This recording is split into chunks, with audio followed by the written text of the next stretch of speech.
Audio Jungle.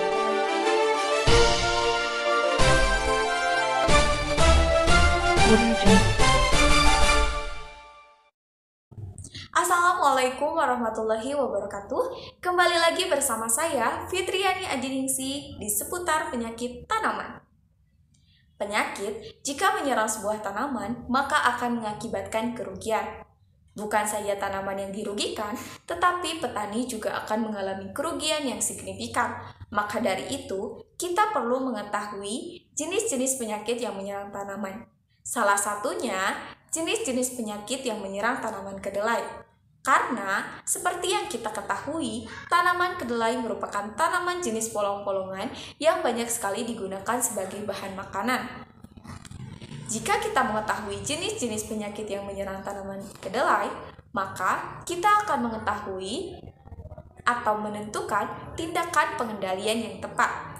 Begitu juga, jika kita mengetahui jenis-jenis penyakit yang menyerang tanaman lain, maka kita dapat menentukan pengendalian yang tepat. Adapun berikut penyakit yang disebabkan oleh jamur yang menyerang tanaman kedelai. Yang pertama yaitu penyakit busuk akar atau busuk pangkal batang. Penyebab dan gejala penyakit ini yaitu penyakit ini disebabkan oleh jamur Sclerotium rawsi. Patogen ini dapat menginfeksi tanaman kedelai mulai kecambah hingga panen. Infeksi yang terjadi pada fase kecambah menyebabkan kecambah layu dan mati. Adapun perkembangan penyakit ini sangat dipengaruhi oleh kelembaban yang tinggi dan suhu yang hangat. Jika kelembaban tinggi, suhu hangat, maka perkembangan penyakit ini akan sangat cepat. Untuk pengendaliannya, yang pertama, penyakit ini dapat dikendalikan melalui kultur teknis. Menurut Semangun tahun 1991, kultur teknisnya dengan pengolahan tanah yang baik, perbaikan aerasi, dan pengaturan jarak tanam. Kemudian, menurut J dan O tahun 1986, pengendaliannya dapat dengan cara pergiliran tanaman dengan kelompok tanaman bukan inang, misalnya dari kelompok tanaman-tanaman lain atau rumput-rumputan. Kemudian, selanjutnya solarisasi, yaitu dengan mengusahakan agar lingkungan tanaman terpapar sinar matahari yang cukup. Kemudian, pembuasaan tanah dengan plastik polietilin untuk meningkatkan suhu tanah sehingga memastikan miselium dan sklerotia. Kemudian, eradikasi dan aplikasi jamur antagonis menggunakan jamur dari genus Trichoderma dan Bacillus subtilis. Penyakit kedua yaitu penyakit busuk akar atau hawar jaring Rhizoctonia. Penyebab dan gejala penyakit ini yaitu gejala penyakit ini disebabkan oleh Rhizoctonia solani. Jamur dapat menginfeksi kecambah pada bagian yang berada di permukaan tanah dan menyebabkan kecambah mati. Untuk perkembangan penyakit ini terjadi pada tanah dan pasir yang lembab. Jadi, jika tanah dan pasirnya lembab, maka perkembangan penyakit ini akan sangat cepat. Kemudian, perkembangan patogen ini disebabkan oleh suhu yang mendukungnya, yaitu suhu di kisaran 28-32 derajat Celcius. Untuk pengendaliannya, tidak beda jauh dengan pengendalian penyakit yang pertama, yaitu dengan cara kultur teknis dengan membuat buludan dan mengatur drainase.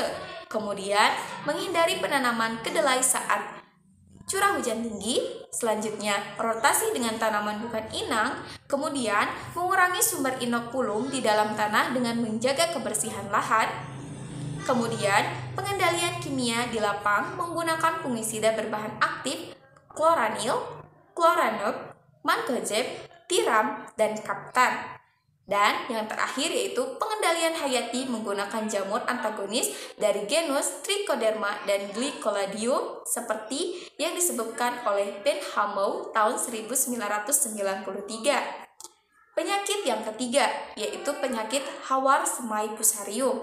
Hawar semai fusarium ini disebabkan oleh jamur Fusarium oxysporum PSP. Serangan penyakit ini pada fase kecambahan menyebabkan kecambah rebah dan bahkan mati. Sedangkan pada tanaman dewasa menyebabkan tanaman layu, busuk akar samping, tudung akar, dan pangkal batang tanaman. Penularan dapat melalui air, alat pertanian, dan tanah. Untuk perkembangan penyakit ini sangat didukung atau sangat dipengaruhi oleh tanah yang jenuh air, suhu lingkungan sekitar 27 sampai 31 derajat Celcius, kandungan bahan organik dan nitrogen yang tinggi sangat sesuai bagi perkembangan jamur. Untuk pengendaliannya, yaitu yang pertama dengan kultur teknis. Caranya dengan memperbaiki drainase dan aerasi tanah. Yang kedua, menghindari penanaman kedelai saat curah hujan tinggi. Yang ketiga, solarisasi, yaitu dengan memusnahkan agar lingkungan tanaman terpapar sinar matahari yang cukup. Kemudian, penggunaan mulsa plastik untuk meningkatkan suhu tanah. Selanjutnya, pelakuan benih menggunakan fungisida berbahan aktif tiram atau dengan carbendazim. Kemudian, pengendalian hayati menggunakan jamur antagonis dari jamur Trichoderma dan Glycolidium SPP. Dan yang terakhir, aplikasi fungisida kimia berbahan aktif etridiazol dan thiophanat. Penyakit yang keempat yaitu penyakit karat. Penyakit karat ini disebabkan oleh jamur Pacospora pachyrhiji. Pacospora pachyrhiji ini menginfeksi daun kedelai terutama pada musim kemarau mulai tanaman berumur 14-21 hari hingga menjelang panen. Gejala serangan pada daun berupa bercak kecil berwarna coklat kemerahan mirip karat yang berisi kumpulan uredia. Bercak mulai terlihat pada daun bagian bawah. Penyakit berkembang cepat pada saat tanaman mulai berbunga. Serangan yang parah menyebabkan daun gugur dan biji mengalami pemasakan lebih awal. Perkembangan penyakit ini sangat didukung oleh suhu pada malam hari yaitu sekitar 20-25 derajat Celcius. Kemudian, tanaman inang selain kedelai antara lain adalah kacang gude, koro pedang, orok-orok, koro, buncis, kacang panjang, dan lainnya.